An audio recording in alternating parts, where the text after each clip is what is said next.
Welcome, fellow Gladiator owners. So this is my 2022 Gladiator Rubicon diesel.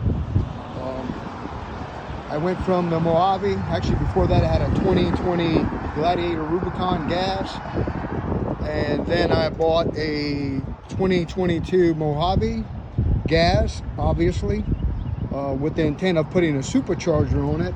But I found out later that with the new PCMs, the GPEC 5s, they are not unlocked yet, so they could not get a supercharger, any type of tune or anything like that from Magnuson or any of the other name brands out there. So after driving the Mojave gas for a while, and I do have a camper and a boat to pull, I was like, I want to try out the diesel. So I found this one in Indiana, about 5 hours away from me here in Southeast Tennessee. So I pulled the trigger on this one. And my Mojave, that is the stock Mojave wheels with 37-inch all-country tires. And this currently does have about a 3.5-inch lift on it.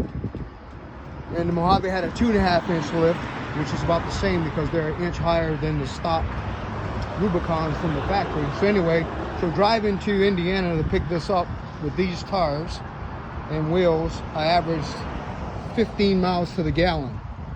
And then driving this back home with the same wheels, because that was part of the deal, is that I could keep my factory wheels, I averaged 24, just under 25 miles to the gallon, and I stayed in 8th gear about 80% of the time, and it would shift down to 7th every now and then. But with the gas, driving up to Indiana with these tires, I was in 6th and 7th gear the whole time, and maybe saw 8th gear 5% of the time. So it was a big letdown, just with that aspect, always shifting gears. So I did add the Cover King head top liner, pretty easy install, not too bad. But other than that, in the front looks really good. It has everything that I wanted on it: front and rear cameras, adaptive cruise control, and I did add the Banks Derringer tuner or whatever it is, programmer. And I have a Tazer mini light that I've had since I've had these tires, and I have the pedal monster.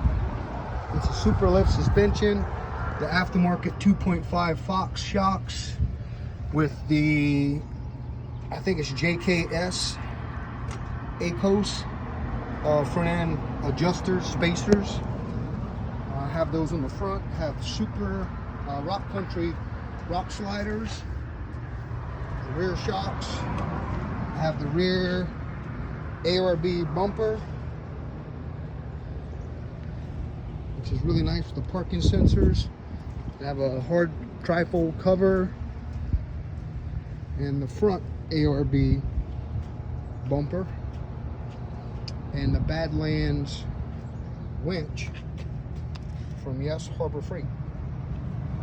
And I've used it twice already, and it works wonders. I think for the amount of time I'm going to be using it, that's fine. It's about 1/3 of the cost of the Warn winch, and it got better reviews actually of the Warn winch.